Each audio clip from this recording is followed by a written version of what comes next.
What if all the demonic upper moons went up against the great demon slayer Yoriichi Sugekuni? Yoriichi is widely regarded as the strongest demon slayer to ever exist. Would his sheer ability be able to overwhelm the mind of these 6 upper moons? Or would these demonic entities accompanied by his twin brother Kokoshibu be enough to slay this demon slayer? I found 3 theories on how the story might unfold if this encounter was to ever happen. Yoriichi overcomes the challenge. Though the upper moons represent the strongest Muzan has to offer, one must remember the sheer strength and strategic aptitude of the great Sugekuni. Not only is he an expert swordsman and the creator of the sun breathing, but his tactical insight would allow him to isolate and duel upper moons while standing a chance. In this theory, Yoriichi stands a chance only if he is able to strategically isolate the members of the upper moon in such a way that he only has to deal with 2 at most at a time. Yoriichi would steamroll through most of the upper moons if he is able to divide them, either through psychological warfare, which targets their unresolved human feelings, or by exacerbating factions between them by poking at their pride. The first target for him would be Akaza, the blood demon who possesses the destructive death indestructible. His immense physical capabilities combined with his speed and regenerative abilities make him an enduring opponent which needs to be dealt with first. His excessive pride would provoke him into attacking Yoriichi at the slightest snide remark, allowing the great Sunbreathe user to create a scorching offensive which surgically attacks his vital areas. Once his regeneration slows down, Yoriichi can change forms and easily overcome his foresight, defeating a strong member of the upper moons. Just like this, he would be able to combine his intuitive tactical insight with his gifted swordsmanship to defeat all other upper moons as well, especially Doma, whose flames can be absorbed by his sun and used for a wide range of attacks. The biggest physical and emotional challenge for Yoriichi would be facing up against Kokoshibu, the strongest and most composed member of the upper moons. If he is to defeat his twin brother, Yoriichi must have defeated all other members of the moon first because Kokoshibu's moon powers directly contradict Yoriichi. He can only get through this fight through sheer endurance, agility, and swordsmanship. The last is what might give Yoriichi the edge, as he, after a brawl rooted in emotions, memories, and an intimate understanding of each other's moves, finally defeats his brother and gains triumph over the upper moons. Though this appears quite simple, it isn't so. The obvious consequence of such a storyline is that Yoriichi would be so badly damaged that at best, his fighting days would be at an end. At worst, he might himself draw his last breath with the defeat of the last upper moon. That was just the first theory, and an overly optimistic one at that. The second theory is much more down to earth and focuses on Yoriichi's weaknesses, both physical and emotional. Yoriichi's sacrifice and closure. Even for the legendary master of the sun breathing, the fight against the upper moons will prove too much, especially if he fails to isolate them and falls to vulnerability at the decisive moment. After all, he is all alone. Even if he is the strongest member of the Demon Corps in their entire history, it simply cannot match the sheer number and strength of the upper moons. These are not just strong individuals, but demons with regenerative powers who have worked together long enough to coordinate easily in defeating someone like Yoriichi. In this theory, Sugekuni faces a dilemma whereby the regenerative abilities and coordination of the upper moons proves too much to handle. A decisive victory seems a bleak possibility in the face of the relentless barrage of attacks, from Tengu's cutting body splits, which allow him to turn into a violent beast to Doma's blood projectiles and fire abilities, and the invariably incredible strength of Kokoshibu and Akaza. There is very little possibility to win in an all-out battle against them. However, there is one thing Yoriichi could do, though it comes at a very high cost. Yoriichi reveals the final sun-breathing technique, one which has been kept secret for generations. It allows the users to harness the power of the sun entirely to destroy every demon in the immediate vicinity. However, it would also completely drain the life out of its user, dissolving him into pieces that are absorbed into the sun. As he unleashes this new move, the entire world bursts with a blinding and intense light that heats up every single one of Yoriichi's attack. With every punch of his, the demons begin to incinerate. Even his twin brother is not spared, though the dying hero sheds a tear as he strikes the final blow on Kokoshibu. The regenerative abilities of the demons are unable to keep up with Yoriichi's binding power, which relentlessly rips into their skins. They falter to the ground as the sky clears, and the entirety of the demon corpse is able to see Yoriichi's state as he lies standing looking to the sky in his weakened state, with the ashes of the upper moon enemies littered around him. Kokoshibu is the last to fall and he walks towards his brother,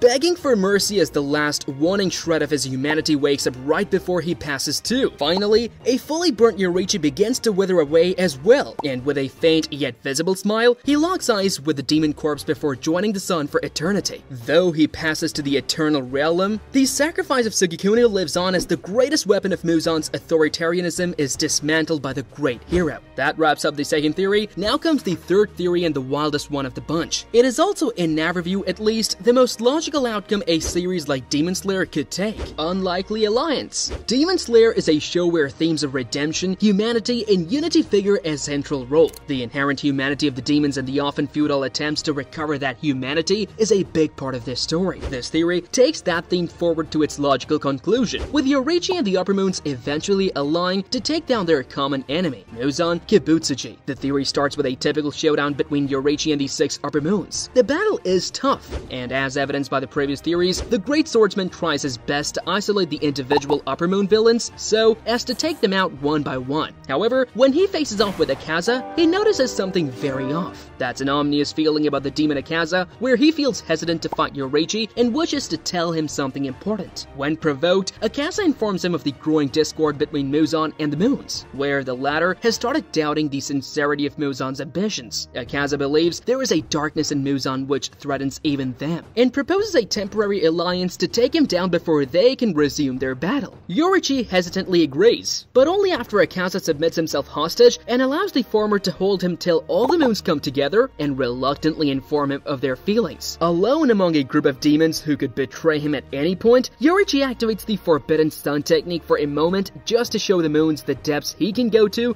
finish them off, were they to betray him. Once a level of trust is established, Yoriichi is informed of Muzan's vulnerability to the sun and how these experimentations have worsened this disability. Muzan cannot even tolerate sun-breathing techniques, and so an ambush with Yoriichi at its center might prove enough to destroy him for good. Knowing that he must do this without the demon corpse, the battle begins in the moon's ambush an unexpected Muzan. He deflects all the attacks and unleashes his anger upon his subjects. Kokoshibu, who up till now has quietly accepted his alliance with his brother, suddenly grows worried about because Yoriichi attacks Muzan while the latter is rampaging. The demon god grabs the expert swordsman by the collar, lavishly describing how he is about to get his long-desired revenge by killing him once and for all. Before he can deliver the final blow, Kokoshibu steps in the way and sacrifices his body for his brother. In those few milliseconds of distraction, Akaza and Doma grab Muzan by his arms, and a bleeding Kokoshibu screams at Yoriichi to unleash his sun-breathing attack. The latter is unable to process what has happened, and begs Kokoshibu to look away before he unleashes his deadly and blinding sword, slicing into Muzan's chest. The impact of the attack sends Muzan flying, but it also does not spare the reluctant demon allies of Yoriichi. As Muzan is breathing his last, so is Kokoshibu, who laments on his failure as a human. This prompts his twin brother to tear up as he holds Kokoshibu and affirms him that he will die a human who will be remembered for his sacrifice. As Kokoshibu parts, so do the other moon demons who have been severely impacted by the rays of the sun. Some of them die bitterly, such as Hantengu, who lunges at Yoriichi, screaming at him for being the cause of his death. Others, like Akaza, die smiling, and with some sense of redemption for the innumerable crimes they committed as demons. In this final theory, Yoriichi fights alongside rather than against the Upper Moons. This is unlikely, but also a logical outcome of the themes of redemption which are so prevalent in Demon Slayer. Perhaps there is another outcome to such a confrontation, one which involves Muzan probably triumphing over his arch-nemesis and consolidating the moons further under his control. However, that is a subject for another video. For now, click this video to watch another very interesting Demon Slayer theory.